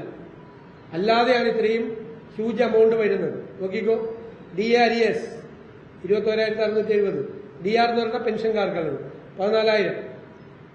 ബിൽ ഡിസ്കൗണ്ടിംഗ് സിസ്റ്റം, ബാങ്കുകൾക്കും കോൺട്രാക്ടർമാർക്കുള്ള ആ ഡിസ്കൗണ്ടിംഗ് സിസ്റ്റം ഉണ്ട്. കോൺട്രാക്ടർമാർക്ക് പൈസ കൊടുക്കുന്നത്. അതിൽ ബാങ്കുകൾക്ക് കൊടുക്കാനുള്ളത് 3431 കോടി. UGC DARES യൂണിവേഴ്സിറ്റി കോളേജ് സ്റ്റാഫിന് 1500 കോടി. ഹെൽത്ത് ഇതും മറ്റേ കാരുണ്യ സ്കീമിന് കൊടുക്കാനുള്ളത് 2017 കോടി. സപ്ലൈകോയ്ക്ക് കൊടുക്കാനുള്ളത് 2893 കോടി. മെഡിക്കൽ സർവീസസ് കോർപ്പറേഷൻ 476 കോടി. SC/ST സ്കോളർഷിപ്പ് അരിയസ് പോലും കൊടുത്തിട്ടില്ല, 377 കോടിയാണ്. പിന്നെ തദ്ദേശ സ്വയംഭരണ സ്ഥാപനങ്ങളുടെ 3ാം ഗഡു കൊടുക്കാതെയാണ് പോയത്, 1982. അങ്ങനെയാണ് 48,733 വരുന്നത്. ഇനി ഇമ്മീഡിയറ്റ് ആയിട്ട് കൊടുക്കേണ്ട തുക നേരത്തെ DAD അതെല്ലാം സപ്ലൈകോ KMC എല്ലാം ഇമ്മീഡിയറ്റ് ആയിട്ട് 21,000 കോടി രൂപ ഇപ്പൊ കൊടുക്കണം. പിന്നെ കേരളത്തിലെ ട്രഷറിയിൽ വലിയ തുക ക്യാഷ് ബാലൻസ് വെച്ചിട്ടാണ് സർക്കാർ പോയതെന്ന് പറഞ്ഞുള്ള വ്യാപകമായ പ്രചരണമാണ്. ഇത് 2015, 16, 16, 17 സാമ്പത്തിക വർഷങ്ങളിൽ ട്രഷറിയും മെച്ചപ്പെട്ടായിരുന്നു. 17, 18, 18, 19 അത് ബാലൻസ് കുറയാൻ തുടങ്ങി. ഈ ബാലൻസിലൊരു കാര്യമില്ല. കാരണം വെച്ചാൽ ഓരോ സമയത്ത് വരുന്ന പൈസ ഇപ്പോൾ ഒരു 6000 കോടി വരാൻ കാര്യം IGSTയും സെൻട്രൽ ഗ്രാന്റും വന്നു. പക്ഷെ മെയ് 16 ആയപ്പോഴേക്കും അത് 2000 കോടിയായിട്ട് ചുരുങ്ങി. മെയ് 16 2212 കോടിയായി. അപ്പൊ ഈ പൈസ ഇപ്പോ വ്യാപകമായി ഒരു പ്രചരിപ്പിച്ചത്, സോഷ്യൽ മീഡിയയിലെല്ലാം പ്രചരിപ്പിച്ചത് ബാക്കി പൈസ വെച്ചിട്ടാണ് ഗവൺമെന്റ് പോകുന്നത്. അതുകൊണ്ടാണ് ഞാൻ നിയമസഭയിൽ ഉദാഹരണം പറഞ്ഞത്. ഇപ്പൊ നിങ്ങൾക്ക് ഒരാൾക്ക് ശമ്പളം കിട്ടുന്നു 50,000 രൂപ. അപ്പൊ നിങ്ങൾ എന്തൊക്കെയാണ് സാധാരണ പൈസ കിട്ടിക്കഴിഞ്ഞാൽ പലചരക്ക് കടയിൽ കൊടുക്കണം, പാലുകാരന് കൊടുക്കണം, പത്രക്കാരന് കൊടുക്കണം, മീറ്റ് മേടിക്കണമെങ്കിൽ നോൺ വെജ് ആണെങ്കിൽ അവിടെ കൊടുക്കണം, മീൻകാർക്ക് കൊടുക്കണം. ഒരുപാട് ഒബ്ലിഗേഷൻസ് ഇത് കഴിയുമ്പോൾ ഒന്നും ഉണ്ടാവില്ലല്ലോ സാധാരണ. പക്ഷെ നിങ്ങൾ വീട്ടിൽ ചെന്ന് മുറി അടച്ചിട്ട് നിങ്ങളുടെ ജീവിത പങ്കാളിയോട്, 2 പേരും ഉള്ളതുകൊണ്ടാണ് ഞാൻ പറയുന്നത്, പറയുവാണ് 50,000 രൂപ പോക്കറ്റിലുണ്ട്, ഇവിടെ ഇരിക്കുന്നുണ്ട് 50, ഒറ്റ പൈസ ഇല്ല, കണ്ടാന്നേ. പക്ഷെ വാതിൽ തുറക്കാൻ പറ്റില്ല. എന്റെ വാതിൽ തുറന്ന പലചരക്കടക്കാരൻ നിൽക്കുകയാണ്, പാലുകാരൻ നിൽക്കുകയാണ്, പത്രക്കാരൻ നിൽക്കുകയാണ്, മീൻ കൊണ്ടുവന്ന ചേച്ചി വരെ അവിടെ നിൽക്കുകയാണ് വാതിക്ക്. ഇതാണ് ഈ ബാക്കി ഖജനാവിൽ വെച്ചിട്ടെന്ന് പറഞ്ഞതിന്റെ വളരെ സിമ്പിളായിട്ട് സാധാരണക്കാർക്ക് മനസ്സിലാകാൻ വേണ്ടിയിട്ടാണ് ഞാൻ ഈ ഉദാഹരണം പറഞ്ഞത്. ഇതാണ് ബാക്കി വെച്ചേക്കുന്നത് പറഞ്ഞത്. എന്നാ ബാക്കി വെച്ചാൽ 3ാം ഗഡു കൊടുത്തിട്ട് പോയിരുന്നില്ലേ? ഏറ്റവും SC/ST കുട്ടികളുടെ സ്കോളർഷിപ്പ് കൊടുത്തിട്ട് പോയിരുന്നില്ലേ? സ്കോളർഷിപ്പ് കൊടുക്കാനുള്ള തുകയാണ്, അത് കൊടുത്തില്ല. 3ാം ഗഡു കൊടുത്തില്ല. മരുന്ന് മേടിക്കാനുള്ള കാശ് KMCSൽ കൊടുക്കാൻ പാടില്ല, അതും കൊടുത്തില്ല. ഒടുക്കത്തെ വിലക്കയറ്റമാണ് കേരളത്തിൽ. 2893 കോടി രൂപ കൊടുക്കാനുണ്ട് സപ്ലൈകോയ്ക്ക്. മാർക്കറ്റിൽ ഇടപെടേണ്ട ഏജൻസിയാണ്, കൊടുത്തില്ല. ഇത് ഈ ജനങ്ങളെ കബളിപ്പിക്കാൻ വേണ്ടി നടത്തിയ ഒരു കാര്യമാണ് ട്രഷറി ബാലൻസ്. മനസ്സിലായല്ലോ? ഇത്രയും ബാധ്യത വെച്ചിട്ടാണ് ചെയ്തിരിക്കുന്നത്. ട്രഷറിയുടെ കണ്ടില്ലേ ആ ബാലൻസ്, ക്ലോസിംഗ് ബാലൻസ് അവസാനത്ത് നോക്കിയ 2024-25 10 മാസം നെഗറ്റീവായിരുന്നു. ഏത് ട്രഷറി പൈസ ഉണ്ടായില്ല 12 മാസം. കഴിഞ്ഞ വർഷം 7 മാസം നെഗറ്റീവായിരുന്നു ഈ തുക. ഇപ്പോൾ അവസാനം 16-ാം തീയതി 2212 കോടിയാണ്. അപ്പൊ അത്രയും നമുക്ക് ഒബ്ലിഗേഷൻസ് ഉണ്ട്, ഡെറ്റ് ഒബ്ലിഗേഷൻസ് ഉണ്ട് നമ്മൾ ചെയ്യാൻ വേണ്ടിയിട്ട്. ഇതൊക്കെ വെറുതെ ആളുകളെ പരിഹസിക്കുന്നതിന് വേണ്ടി പറയാണ്.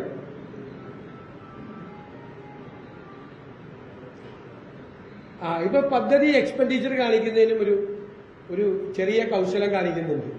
ഇപ്പൊ നോക്കിയേ, പദ്ധതി വെട്ടിച്ചുരുക്കിയിരിക്കുകയാണ്. 24, 23, 24 യഥാർത്ഥത്തിൽ ചെയ്തത് 30,000 കോടി ആണ് പദ്ധതി. ചെലവ് വരുത്തിയിരിക്കുന്ന 32,000 കോടിയിട്ട് കാണിക്കുന്നത്. 127% പ്ലാൻ എക്സ്പെൻഡിച്ചർ എന്നാണ്. നിങ്ങൾ ഞെട്ടിപ്പോകും.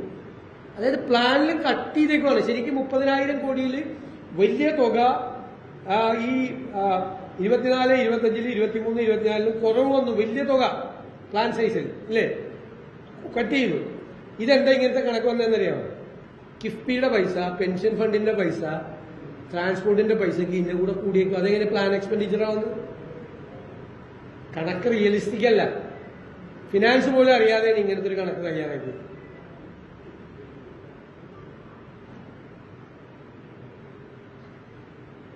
പിന്നെ നമുക്ക് ലഭിക്കുമെന്ന് കരുതുന്ന തനത് വരുമാനം യഥാർത്ഥ തുകയും തമ്മിൽ വലിയ അന്തരമാണ്. സംസ്ഥാനത്തിന്റെ തനതു വരുമാനം GSTP റേഷ്യോയിൽ 7.75 പക്ഷേ നാഷണൽ ആവറേജ് 8.5 ആണ്. നമ്മുടെ SOTR തനത് നികുതി വരുമാനം അത് GSTP അനുപാതത്തിൽ 6.41 ദേശീയ ശരാശരി 6.90 കുറവാണ്.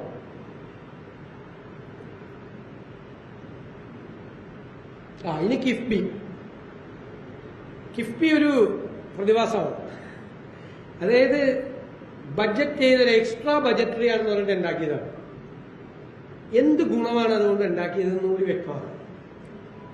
കാരണം സംസ്ഥാനത്തെ വരുമാനത്തിൽ നിന്നും ലഭിക്കുന്ന വരുമാനത്തിൽ നിന്ന് ലഭിക്കുന്ന മോട്ടോർ വെഹിക്കിൾ സെസ് എല്ലാ വർഷവും കൊണ്ട് പോകും. 2000 കോടി മുതൽ 3000-4000 കോടിയൊക്കെ ആവും.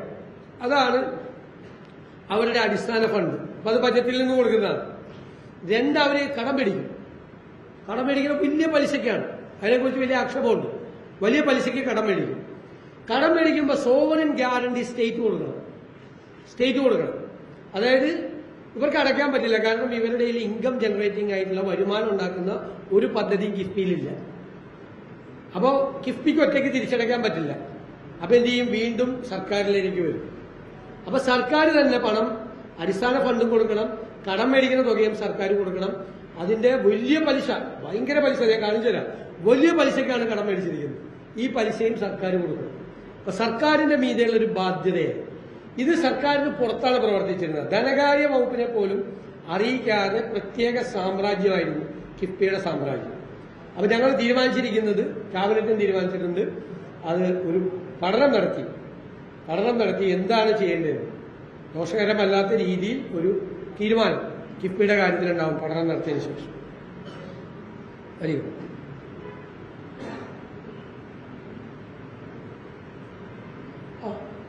നോക്കിയേ, പലിശ നോക്കിയേ, 8.809.56 അവസാനത്തെ കോളം. പലിശ നോക്കിയേ, പലിശ നിരക്കാണ്. ഇതിനേക്കാൾ കുറഞ്ഞ പലിശ നിരക്കിൽ കിട്ടും, ഗ്ലോബൽ ഫിനാൻസ് മാർക്കറ്റിൽ കിട്ടും. സ്റ്റേറ്റ് പോലും ഇത്രയും വലിയ പലിശക്കല്ല എടുക്കുന്നത്. ഈ പലിശക്ക് എടുത്തിട്ട് ഇവിടുത്തെ ബാങ്കിൽ കൊണ്ടുപോയി 6%-7% 7% ഡെപ്പോസിറ്റ് ചെയ്യും. മനസ്സിലായോ? അപ്പൊ അത് വലിയ ഒരു ഇതാണ്. പിന്നെ ഓരോ ജില്ലകളിലും ഒരു വിധത്തിലുള്ള ഒരു റീജിയണൽ ബാലൻസും ഇല്ലാതെ വിവേചനമാണ് ചെയ്തിരിക്കുന്നത്. ഏറ്റവും കൂടുതൽ ചെയ്തിരിക്കുന്നത് കണ്ണൂരാണ് പരിപാടിയിൽ കൊടുത്തിരിക്കുന്നത്. രണ്ടാമത്തെ കോളം നോക്കി, അപ്രൂവ് 20.4% കണ്ണൂർ. സഭയിൽ അവതരിപ്പിച്ച ധവളപത്രവുമായി ബന്ധപ്പെട്ടുള്ള കാര്യങ്ങൾ വിശദീകരിക്കുകയായിരുന്നു വാർത്താസമ്മേളനത്തിൽ മുഖ്യമന്ത്രി വി ഡി സതീശൻ. മറ്റു വാർത്തകളിലേക്ക്. സംസ്ഥാനത്ത് ആദ്യമായി ഇസ്ലാമിക നിയമപ്രകാരം പ്രവർത്തിക്കുന്ന ജിം എന്ന പേരിൽ സമൂഹമാധ്യമങ്ങളിൽ വന്ന പരസ്യം ചർച്ചയാകുന്നു. പാട്ടുണ്ടായിരിക്കില്ല, ശരീരഭാഗങ്ങളാകെ മറച്ചായിരിക്കും പരിശീലനം, സ്ത്രീകൾക്കും പുരുഷന്മാർക്കും പ്രത്യേക സമയം തുടങ്ങിയവയൊക്കെയാണ് പരസ്യത്തിലെ അവകാശവാദം. പാലക്കാട് കേന്ദ്രീകരിച്ച് മുമ്പ് പ്രവർത്തിച്ചിരുന്ന ജിമ്മാണ് ഇത്തരത്തിൽ മാറ്റുന്നതെന്ന് ഉടമ സമൂഹമാധ്യമങ്ങളിലൂടെ അവകാശപ്പെടുന്നു. വിവരങ്ങളുമായി CV അനുമോദ് ചേരുന്നു. അനുമോദ്, വലിയ രീതിയിൽ ചർച്ചയാകുന്ന ഒരു കാര്യമാണ്. എന്താണ് ഇതുമായി ബന്ധപ്പെട്ട് നമുക്ക് മനസ്സിലാക്കാൻ പറ്റിയിട്ടുള്ള കാര്യങ്ങൾ?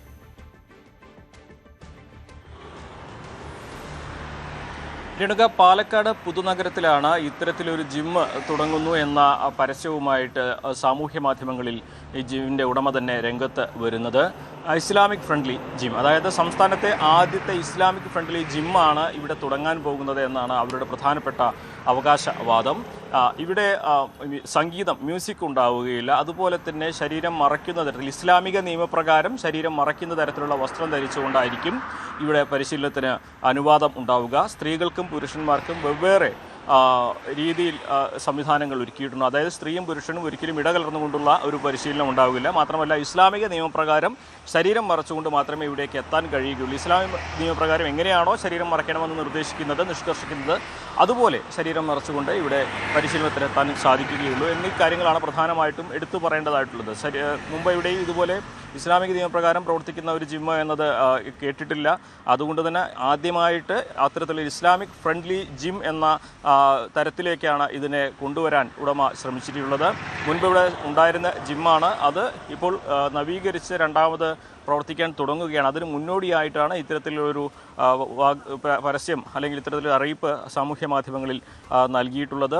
ഇതിനെതിരെ വലിയ പ്രതിഷേധം സ്വാഭാവികമായിട്ടും ഉയരുന്നുണ്ട്. ഇങ്ങനെ ഒരു മതത്തിൻ്റെ മാത്രമായിട്ട് ഇത്തരത്തിലുള്ള മത നിയമങ്ങൾക്കനുസരിച്ച് പ്രവർത്തിക്കുന്ന ജിം എന്ന് പറയുമ്പോൾ അത് മറ്റു പല തരത്തിലേക്കും വഴിമാറി പോകാനുള്ള സാധ്യതയുണ്ട് എന്ന വിമർശനം ഉയരുന്നുണ്ട്. പക്ഷേ ഇതുമായി ബന്ധപ്പെട്ട് അവർ പറയുന്ന മറ്റൊരു കാര്യം, എല്ലാ മതക്കാർക്കും ഇവിടേക്ക് പ്രവേശനമുണ്ട്. അങ്ങനെ മതത്തിൻ്റെ പേരിൽ ആരെയും വേർതിരിച്ചുകൊണ്ടല്ല ഈ ജിമ്മ് പ്രവർത്തിക്കുക, മറിച്ച് ഇത് മത നിയമങ്ങൾ കൂടി അനുശാസിക്കുന്ന തരത്തിലായിരിക്കും ഈ ജിമ്മിൻ്റെ പ്രവർത്തനം ഉണ്ടാവുക എന്നാണ് ഈ ഇൻസ്റ്റഗ്രാം വീഡിയോയിൽ അവർ പുറത്തിറക്കിയ വീഡിയോയിൽ പറയുന്നത്. എന്താണെങ്കിലും അടുത്ത ദിവസങ്ങളിൽ ജിമ്മിൻ്റെ പ്രവർത്തനം തുടങ്ങുമെന്നാണ് അറിയിച്ചിട്ടുള്ളത്. നമുക്ക് ഇൻസ്റ്റഗ്രാമിൽ അത് പോസ്റ്റ് ചെയ്ത വിവരങ്ങൾ മാത്രമാണ് ഇതുവരെ ലഭ്യമായിട്ടുള്ളത്. ജിമ്മിൻ്റെ ഉടമയുടെ നേരിട്ടുള്ള പ്രതികരണത്തിന് നമ്മൾ ശ്രമിച്ചുകൊണ്ടിരിക്കുകയാണ്.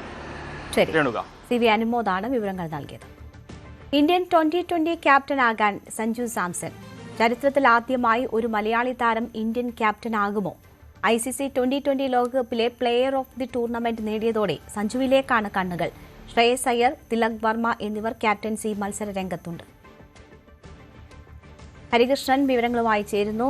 ഹരി, എല്ലാ മലയാളികളും ആകാംക്ഷയോടുകൂടി ആ ഒരു പ്രഖ്യാപനം ഉണ്ടാകുമോ എന്ന് കാത്തിരിക്കുന്ന സമയമാണ്. സഞ്ജുവിന് നല്ല കാലമാണോ? പ്രതീക്ഷിക്കാമോ? പ്രതീക്ഷിക്കാം എന്ന് തന്നെയാണ് പറയേണ്ടത്. ഏറ്റവും പ്രധാനപ്പെട്ട കാര്യം, സൂര്യകുമാർ യാദവിനെ ക്യാപ്റ്റൻസി സ്ഥാനം തെറിക്കുന്ന ഒരു സാഹചര്യം ഉണ്ടാകുന്നു. BCCI കടുത്ത നിലപാടാണ് സൂര്യകുമാർ യാദവിന്റെ കാര്യത്തിൽ എടുത്തത്. ഒന്നാമത്തെ കാര്യം, T20 ലോകകപ്പിൽ സ്ഥിരതയാർന്ന പ്രകടനം കാഴ്ചവെച്ചില്ല. ആകെ കളിച്ചത് USAക്കെതിരെ മാത്രമാണ്. ഇപ്പോൾ മുംബൈ ഇന്ത്യൻസിന് വേണ്ടിയിട്ട് ആകെ 13 മത്സരത്തിൽ നിന്നും ആവറേജ് 20 മാത്രമേ സൂര്യകുമാർ യാദവിനുള്ളൂ. ഈ സാഹചര്യത്തിലാണ് BCCI കടുത്ത നിലപാടെടുക്കുന്നതും സൂര്യകുമാർ യാദവിന്റെ ക്യാപ്റ്റൻസി സ്ഥാനം തെറിപ്പിക്കുന്ന സാഹചര്യത്തിലേക്ക് നീങ്ങുന്നത്. അങ്ങനെയാണ് 3 പേരിലേക്ക് നറുക്ക് പോകുന്നതും. ഫ്രണ്ട് റണ്ണേഴ്സായിട്ട് നിൽക്കുന്നത് 3 പേരാണ്. ഒന്ന് ശ്രേയസ് അയ്യർ, മറ്റൊന്ന് തിലക് വർമ്മ, മറ്റൊന്ന് സഞ്ജു സാംസൺ എന്നാണ്. സഞ്ജു സാംസണിന്റെ പ്രകടനം അത് തന്നെയാണ് ഏറ്റവും പ്രധാനപ്പെട്ടത്. ഈ T20 ലോകകപ്പിൽ പ്ലെയർ ഓഫ് ദ ടൂർണമെന്റ് ആയിരുന്നു.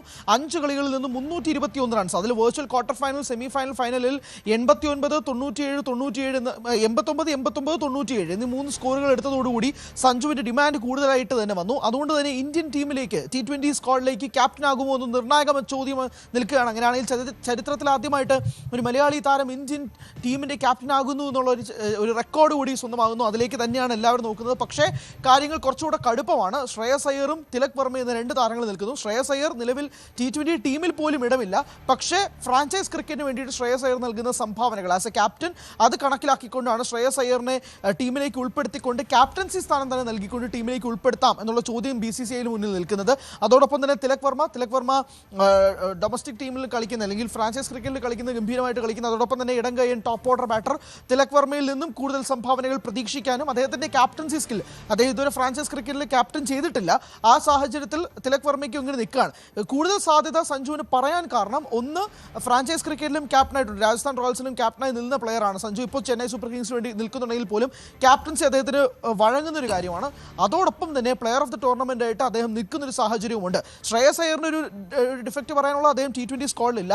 തിലക് വർമ്മ ആവട്ടെ മുൻപ് ക്യാപ്റ്റൻ ആയിട്ടുമില്ല. ഇങ്ങനെ 2 പശ്ചാത്തലത്തിലും ടിക്ക് ബോക്സ് പോകുന്ന സഞ്ജു സാംസൺ ആയതുകൊണ്ട് അദ്ദേഹത്തിന് കൂടുതൽ സാധ്യത ഉണ്ടാകുമോ എന്ന ചോദ്യവും നിൽക്കുന്നുണ്ട്. എന്തായാലും കോച്ചായ ഗൗതം ഗംഭീർ സഞ്ജു സാംസനെ ബാക്ക് ചെയ്യുന്നതായിട്ടും അജിത് അഗാർക്കർ ശ്രേയസ് അയ്യറിന് വേണ്ടി നിൽക്കുന്നതായിട്ടുള്ള സൂചനകൾ കിട്ടുന്നുണ്ട്. കഴിഞ്ഞ ദിവസം തന്നെയാണ് സൂര്യകുമാർ യാദവിന്റെ ക്യാപ്റ്റൻസി സ്ഥാനം നഷ്ടപ്പെടുന്നതുമായി ബന്ധപ്പെട്ടുള്ള റിപ്പോർട്ടുകൾ വന്നത്. 30ാമത്തെ വയസ്സിൽ T20 ഡെബ്യൂ ചെയ്ത് 35-നുള്ളിൽ ക്യാപ്റ്റനുമായി അദ്ദേഹം പടിയിറങ്ങുന്ന സാഹചര്യത്തിലേക്ക് വരികയാണെങ്കിൽ പകരമാര്? ഈ ചോദ്യത്തിനാണ് ഇപ്പോൾ പ്രസക്തി. അതിലാണ് 3 പേർ നിൽക്കുന്നത്. അതിൽ ഫ്രണ്ട് റണ്ണറായിട്ടും സഞ്ജു സാംസൺ നിൽക്കുന്നുണ്ട് എന്നുള്ളതാണ്. എന്തായാലും അയർലൻഡും ഇംഗ്ലണ്ടും എതിരായിട്ടുള്ള ടൂർണമെന്റുകളൊക്കെ വരാനിരിക്കുന്നു. ആ സാഹചര്യത്തിൽ ഇന്ത്യൻ T20 നയിക്കാൻ അത് സഞ്ജു സാംസൺ ആ നറുക്ക് വീഴുമോ എന്നുള്ള ചോദ്യങ്ങൾ നിൽക്കുകയാണ്. സ്റ്റാറ്റ്സ് പ്രകാരം സഞ്ജുവിന് അതിന് കൃത്യമായ യോഗ്യതയുമുണ്ട്. പക്ഷേ എങ്ങനെയായിരിക്കും? ഈ IPL തന്നെ 2 സെഞ്ചുറികൾ, ഒരു അർദ്ധ സെഞ്ചുറി ഒക്കെ നേടിയ പ്ലെയർ കൂടിയാണ് സഞ്ജു. പക്ഷേ സൂര്യകുമാർ യാദവിനാവട്ടെ ആ ഒരു രീതിയിൽ മുന്നോട്ട് പോകാനും കഴിഞ്ഞില്ല. അങ്ങനെ T20 ലോകകപ്പിലും IPL-ലും ഉള്ള മങ്ങിയ പ്രകടനം അത് തന്നെയാണ് സൂര്യകുമാർ യാദവിന് വലിയ തിരിച്ചടിയായി മാറിയത്. അത് സഞ്ജുവിലേക്ക് നറുക്ക് വീഴുമോ എന്നുള്ളത് കാത്തിരിക്കുകയാണ് മലയാളികൾ. സോഷ്യൽ മീഡിയയിൽ ഒട്ടാകെ തന്നെ ഇന്ത്യൻ ക്രിക്കറ്റ് ടീമിന്റെ ഫേസ്ബുക്ക് പേജിലും മറ്റ് ഇൻസ്റ്റാഗ്രാം സോഷ്യൽ മീഡിയ ഹാൻഡിൽസിലും ഒക്കെ തന്നെ ആളുകൾ സഞ്ജു ക്യാപ്റ്റൻ ആവണമെന്നുള്ള മുറവിളി കൂട്ടിയിട്ടുണ്ട്. ശക്തമായ കമന്റ്സ് ഒക്കെ ആളുകളുടെ ഭാഗത്തു നിന്നുണ്ടാകുന്നു. പക്ഷേ അതൊരു മാനദണ്ഡമായിരിക്കില്ല. എന്നാൽ പോലും ജനവികാരം സഞ്ജു സാംസൺ ക്യാപ്റ്റൻ ആകണം എന്നുള്ള രീതിയിലേക്ക് മാറുമ്പോഴേക്കും ഒരു ചരിത്രം അത് പിറക്കുമോ എന്നുള്ളത് തന്നെയാണ് കാത്തിരിക്കുന്നതിനാണ്. ശരി, എന്തായാലും പൊളിറ്റിക്സിൽ ഇപ്പോൾ ജനവികാരത്തിന് വലിയ പ്രാധാന്യം നൽകുന്ന സമയമാണ്. ആ ജനവികാരം ക്രിക്കറ്റിലും കേരളത്തിന് അനുകൂലമാകുമോ, സഞ്ജുവിന് അനുകൂലമാകുമോ എന്നത് കാത്തിരുന്ന് കാണാം. ഹരികൃഷ്ണനാണ് വാർത്തയുടെ വിശദാംശങ്ങൾ നൽകിയത്. ഇനി ഇന്നത്തെ സ്വർണ്ണം വെള്ളി നിരക്ക് കേൾക്കാം. കവിത ഗോൾഡ് ആൻഡ് ഡയമണ്ട്സ് ഇന്നത്തെ സ്വർണം വെള്ളി നിരക്കുകൾ നിങ്ങൾക്കായി സമർപ്പിച്ചത് Kavitha gold and diamonds, the versatile jewellery. സ്വർണം 22 ക്യാരറ്റ് ഗ്രാമിന് 14,310 രൂപ, പവന് 1,14,480 രൂപ. സ്വർണം 18 ക്യാരറ്റ് ഗ്രാമിന് 11,825 രൂപ, പവന് 94,600 രൂപ. വെള്ളി ഗ്രാമിന് 280 രൂപ, കിലോയ്ക്ക് 2,80,000 രൂപ. കവിത ഗോൾഡ് ആൻഡ് ഡയമണ്ട്സ് ഇന്നത്തെ സ്വർണം വെള്ളി നിരക്കുകൾ നിങ്ങൾക്കായി സമർപ്പിക്കുന്നത് Kavitha gold and diamonds, the versatile jewellery. പകൽ വാർത്ത പൂർണ്ണമാകുന്നു. ഇടവേളയ്ക്ക് ശേഷം സ്പോട്ട് ലൈവ് കാണാം. ടോം കുര്യാക്കോസ് ചേരും.